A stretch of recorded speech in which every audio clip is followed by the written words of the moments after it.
ایک دن سڑک بناتے بناتے میں پتھروں کو کوٹ رہا تھا وہاں پہ، تو مجھے خیال آیا اگر یہ پتھر تھوڑی سے ٹوٹ سکتا ہے تو بندہ بھی تو مر سکتا ہے۔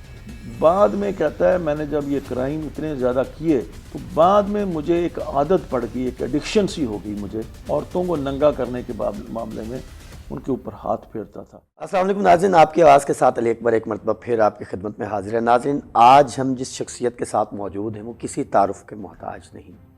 جی ہاں، ہماری مراد ہے چودھری یعقوب صاحب سے، جو کہ سابق آئی جی رہ چکے ہیں بلوچستان کے، اور اس کے علاوہ وہ سیاست کے اندر اپنی خدمات جو ہیں وہ سر انجام دے رہے ہیں۔ السلام علیکم جی۔ جی واسطام، کیا حال چال ہے سر؟ جی بہت شکریہ سر۔ سب سے پہلے تو بہت شکریہ، آپ نے ہمیں وقت دیا۔ سر، کوئی ایسے کچھ واقعات بھی ہوں گے جو زندگی میں ہوئے ہوں گے، کوئی ایسے مزے کے کیسز جن کو سالو کرنے میں بڑا مزہ بھی آیا ہو یا مشکل پیش آئی ہو؟ ایک واقعہ جو آج تک میرے دماغ پہ ثبت ہے، وہ بہت ایک خراب کیس ہوا تھا، میں یہ سمجھتا ہوں۔ میں جب ایس ایس پی پنڈی تھا، اس زمانے میں ڈی پی او یا سی پی او نہیں کہتے تھے، ایس پی کہتے تھے یا ایس ایس پی کہتے تھے۔ میں ایس ایس پی راولپنڈی تھا، تو ڈوک کھبے کے علاقے میں ایک ملٹیپل مرڈرز ہو گئے تھے ایک گھر کے اندر۔ اچھا۔ وہ تسلسل تھا پچھلے واقعات کے ساتھ، جو پنڈی کے اندر بھی، راولپنڈی کے اندر بھی ہوئے تھے، اس کے علاوہ ارد گرد کے دیگر اضلاع کے اندر بھی اس قسم کے واقعات ہو رہے تھے کہ کسی گھر کے اندر کوئی تلاشی لی جاتی تھی، برگلری کی جاتی تھی یا کوشش کی جاتی تھی، یا گھر کی چیزیں بکھری پڑی ہوتی تھیں، لوگوں کو ان کے پڑپڑی کے اوپر یہاں پہ وہ مارا جاتا تھا زور سے ہتھوڑے کے ساتھ۔ اچھا۔ جس کا نام ہتھوڑا گروپ پڑ گیا تھا، مارا جاتا تھا اور وہ لوگ مر جاتے تھے۔ پورا گھر جو ہے وہ اس کو قتل کر دیتے تھے اور گھر تلاشی لے کے جاتے تھے، لیکن بہت ساری چیزیں گھر کے اندر ایسی پڑی ہوتی تھیں جو ظاہری طور پر نظر آتا تھا کہ یہ ایک اچھی خاصی قیمتی چیزیں ہیں، لیکن ان کو لے کے بھی نہیں گئے، تو یہ سمجھ نہیں آتی تھی کہ یہ کیا ہو رہا ہے۔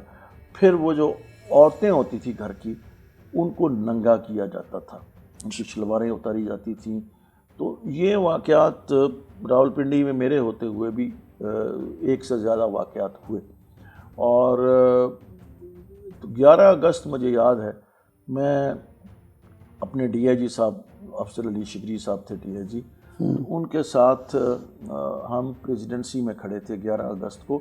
14 اگست کو جو 14 اگست کی جو تقریبات ہوتی ہیں اس سلسلے میں جو ہونی تھی تقریب، اس کی ریہرسل کے لیے ہم لوگ وہاں پہ موجود تھے۔ صحیح۔ تو میرے پاس دوڑتا ہوا جو ہمارا وائرلیس آپریٹر ہے وہ آیا اور اس نے کہا جی کہ ڈوک کھبے کے علاقے میں آج اسی طرح کی واردات ہوئی ہے، لیکن اس کے اندر 10-12 لوگوں کو مار دیا گیا ہے، سارے گھر والوں کو۔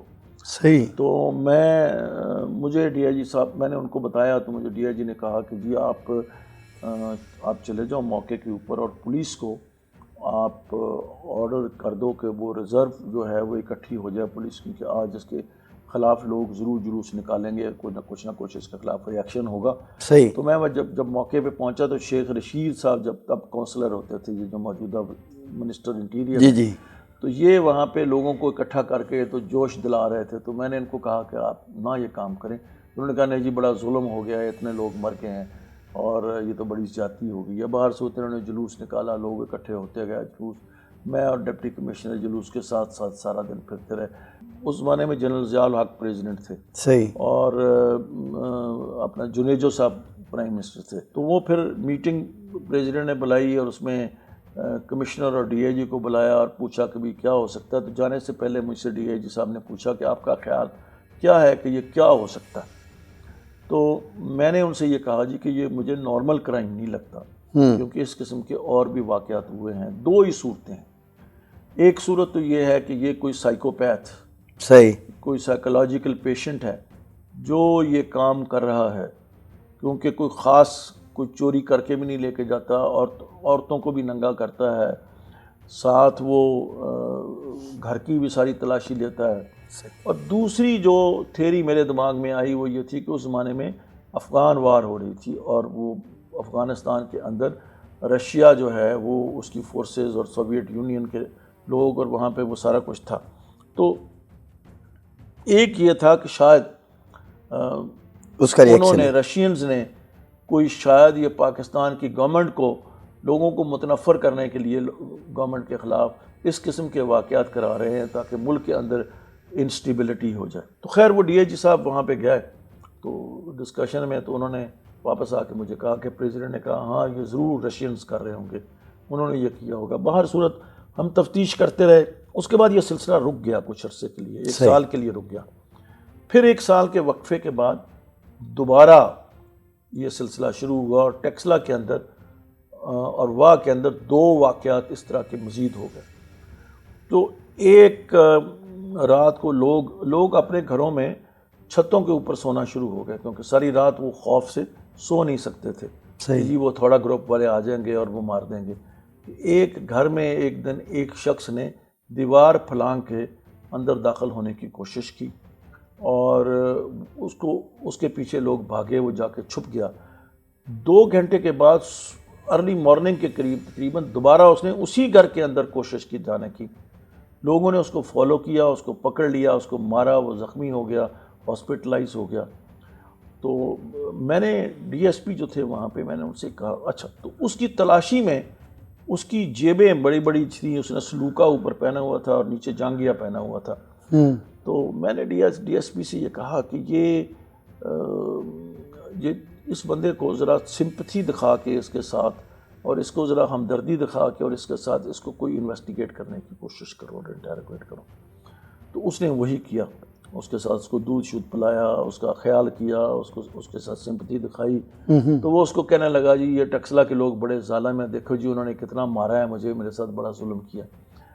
تو 2-4 دن گزرنے کے بعد ایک دن ڈی ایس پی میرے دفتر میں آئے اور مجھے انہوں نے کہا جی میں نے بہت ضروری بات کرنی ہے. میں نے کہا جی آپ بتائیں. تو اس نے کہا نہیں میں نے علیحدہ بات کرنی ہے اندر, کیونکہ میرے پاس لوگ کچھ بیٹھے ہوتے ان کی میں باتیں سن رہا تھا, اپنے کیسز کے سلسلے میں آئے ہوتے. تو میں علیحدہ پیچھے چلا گیا ریٹائرنگ روم میں اس کی بات سننے کے لیے. تو اس نے کہا جی ڈھوک کبے کا ملزم پکڑا گیا.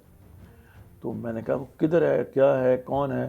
تو اس نے کہا جی وہی آدمی جو آپ نے کہا تھا نا اس کو کریں. تو اس نے تسلیم کیا ہے اور اس نے یہ تسلیم کیا ہے کہ اس نے 99 لوگوں کو مارا ہے, 99 پیپل.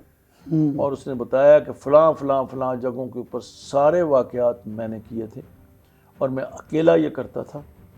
اور پھر میں اس کو کہا کہ آپ اس کو واپس لے جاؤ ٹیکسلا, میں ادھر پہنچتا ہوں. تو میں وہاں پہ پھر پہنچا اور تمام جو پاسبل تفتیشی افسر سمجھدار تھے ان کو بلوایا. ان واقعات کے جو تمام لوگ جہاں جہاں پہ واقعات ہوئے تھے ان کے ایس ایچ اوز کو بلایا, ان کے افسروں کو بلایا اور اس کے ساتھ بیٹھ کے اس کو ایک ایک واقعے کی تفصیل بتا دی اور ایک ایک واقعے کی ایک ایک چھوٹی چھوٹی ڈیٹیل اس کو یاد تھی. پھر اس نے ساری روداد سنائی کہ اس نے یہ کیسے کام, جب اس سے یہ پوچھا کہ یہ کام کیوں شروع کیا اور کیسے شروع کیا, تو اس نے کہا جی میں نے بطور ایک کرمنل کے یہ کام سٹارٹ کیا تھا. چونکہ اس نے کہا کہ پہلا واقعہ راولپنڈی میں ہی, وہ ہری پور کا رہنے والا تھا, اور اس نے کہا کہ پہلا واقعہ میں نے راولپنڈی میں ہی کیا تھا, چوری کرنے کے لیے گیا تھا. تو میں نے اسی طرح سے کسی کے جا کے وہ اس کو مارنے کی نہ کہتا, میں ایک واقعے میں چوری کی تھی, میں گرفتار ہو گیا, میں پکڑا گیا. تو جب میں پکڑا گیا تو مجھے سزا ہو گئی. سزا ہونے کے بعد جب میں واپس گیا تو میں برے حال میں تھا, میرے پاس کچھ نہیں تھا. میں مزدوری کے لیے پھر دوبارہ گیا. تو ایک دن سڑک بناتے بناتے میں پتھروں کو کوٹ رہا تھا وہاں پہ سڑک بنانے کے لیے. تو مجھے خیال آیا کہ اگر یہ پتھر تھوڑی سے ٹوٹ سکتا ہے تو بندہ بھی تو مر سکتا ہے. تو میں اگر بندوں کو مار کے چوری کروں تو وہ کیا زیادہ بہتر نہیں؟ چنانچہ کہتا ہے پہلا واقعہ میں نے سیٹلائٹ ٹاؤن راولپنڈی میں کیا, کامیاب نہیں ہو سکا کیونکہ وہاں ان کا کتا اٹھ پڑا, وہ بھونکنے لگ پڑا, گھر والے اٹھ گئے, میرے پیچھے بھاگے. وہ یہ کہتا ہے کہ میں ایکچولی چوری کے لیے گیا تھا اور پھر میں چھوٹی موٹی جو چیزیں آرام سے اٹھا کے لے جا سکتا تھا وہ لے جاتا تھا. بعد میں کہتا ہے میں نے جب یہ کرائم اتنے زیادہ کیے تو بعد میں مجھے ایک عادت پڑ گئی, ایک ایڈکشن سی ہو گئی مجھے, عورتوں کو ننگا کرنے کے معاملے میں ان کے اوپر ہاتھ پھیرتا تھا، ٹانگوں کے اوپر. وہ ہم نے ان کا پوسٹ مارٹم کروایا. ان کے اوپر کوئی ریپ نہیں کیا تھا کسی کو اس نے، لیکن یہ ان کے اوپر ہاتھ پھیرتا تھا. تو یہ ایک سائیکوپیتھ تھا. صحیح. تو اس نے وہ ساری داستانیں سنائی اور وہ سارے کیسز اور سارے واقعات. تو پھر ہم نے اسے کہا کہ ان تمام واقعات کو ہمیں جا کے موقع کے اوپر اس کی نشاندہی کرو. تو تمام جگہوں پہ جا کے اس نے بتایا، اور ایک ایک ڈیٹیل جو ہمیں اس نے زبانی بتائی تھی اس کے ساتھ منطبق ہوئی، اور پھر ہم نے اس کو چلان کیا، اس کو بعد میں سزا ہوئی. تو یہ ایک ایسا واقعہ ہے جو میری زندگی میں کبھی میں نہیں بھول سکتا. سر، بلوچستان کے اندر آپ رہے اور ہم نے سنا ہے کہ بلوچ جو ہیں وہ ناراض رہتے ہیں، تو آپ تو وہاں پہ رہ چکے ہیں، کیا یہ بات سچ ہے؟ ہاں، وہ ان کو ایک احساس ہے محرومی کا. وہ یہ سمجھتے ہیں کہ بلوچستان پیچھے رہا ہے باقی صوبوں کے مقابلے میں. باقی صوبوں میں بہت زیادہ ترقی ہوگی، خاص طور پر پنجاب کا ذکر کرتے ہیں. خیبر پختونخوا بھی بہت آگے نکل گیا. تو وہاں پہ ایک تو بہت بڑا علاقہ ہے بلوچستان کا، صحیح، اور آبادی بہت تھوڑی ہے. تو بہت سارا ایسا ایریا ہے جہاں پہ کوئی سڑکیں نہیں ہیں، کوئی دیگر نظام نہیں ہے. وہاں پہ چونکہ بارشیں بہت کم ہوتی ہیں، پانی پینے کے بھی مسائل ہیں لوگوں کے، اور دیگر ڈیولپمنٹ بہت کم ہے کمپیریٹیولی. صحیح. تو سر، آپ کو یہ آپ کے خیال میں کیا یہ کہنا درست ہوگا کہ یہ تمام جو معاملات ہیں، جو ان کی محرومیاں ہیں، ان کے پیچھے جو بہت بڑی وجہ ہے وہ پولیٹکس ہے، ان کے پولیٹیشنز ہیں؟ میں یہ سمجھتا ہوں کچھ تو جائز باتیں ہیں، اور کچھ چیزیں وہ شاید مناسب نہیں ہے جو وہ کرنا چاہتے ہیں.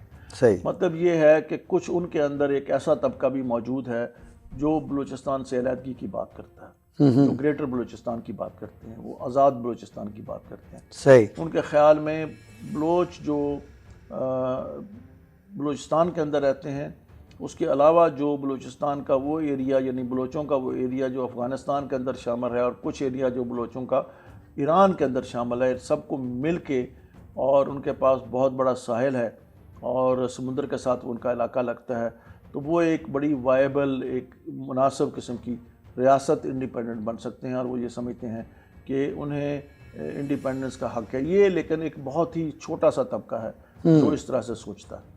اور ایک جو اب چونکہ وہاں پہ پھر ٹیررزم بھی ہوتی ہے، جو کچھ ہمسایہ ملک انوالومنٹ پہ بڑی باتیں ہوتی ہیں. کچھ ٹیررزم وہاں پہ ہوتی رہی.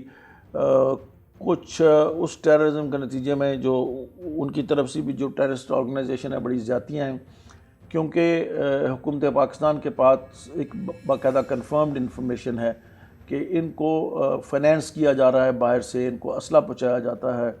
اور کچھ ہمارے مخالف جو پاکستان کے، خاص طور پر ہندوستان، ان کی یہ کوشش ہے کہ وہاں پہ حالات کو سٹیبل نہ ہونے دیا جائے، اور وہاں پہ اگر سٹیبلٹی نہیں آئے گی اور حالات وہاں پہ ٹھیک نہیں ہوگے تو ڈیولپمنٹ بھی نہیں ہو سکے گی، اور وہاں پہ پاکستان کے اندر ایک سچویشن کریٹ ہوئی رہے گی، اور پاکستان کو بحیثیت ایک قوم کے ڈیولپ ہوتے ہوئے زیادہ عرصہ لگے گا اور وقت لگے گا.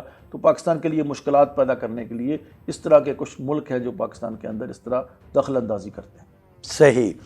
اچھا سر، یہ تو مطلب بلوچستان کی ایک بات ہوگی، اور آپ پولیس میں سرونگ کے بعد موجودہ گورنر صاحب ان سے بھی بڑے آپ کے ماشاءاللہ اچھے تعلقات ہیں. پولیٹکس میں آنے کا مشورہ انہوں نے دیا تھا یا ویسے خود اپنا بڑا دل تھا کہ میں نے پولیٹکس بھی جوائن کیا؟ میں نے جب ریٹائر ہوا تو اس وقت سوچا کہ کوئی کنٹریبیوٹ کرنا چاہیے.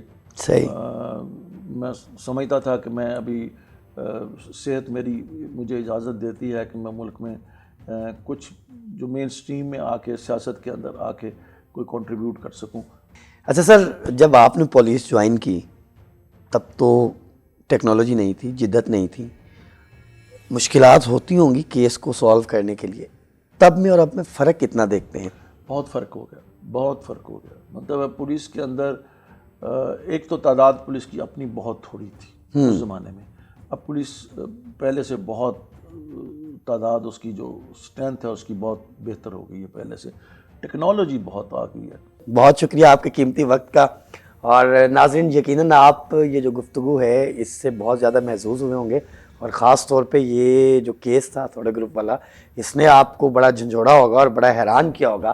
تو اسی کے ساتھ ساتھ جاتے جاتے ہم یہ گزارش کریں گے کہ اس ویڈیو کو زیادہ سے زیادہ دیکھیں، اور زیادہ سے زیادہ اس کو لائک کریں، اس کو شیئر کریں اور چینل کو سبسکرائب کریں، اور ہمیں کمنٹ میں بتائیں کہ آپ کو مزید کن پرسنالٹیز سے ملنا ہے، آپ کن سے ملنے کے خواہاں ہیں، اور سب سے مل کے آپ کو کیسا لگا، تاکہ ہم آپ کا فیڈ بیک ان تک پہنچائیں. اسی کے ساتھ اجازت دیجیے. اللہ حافظ.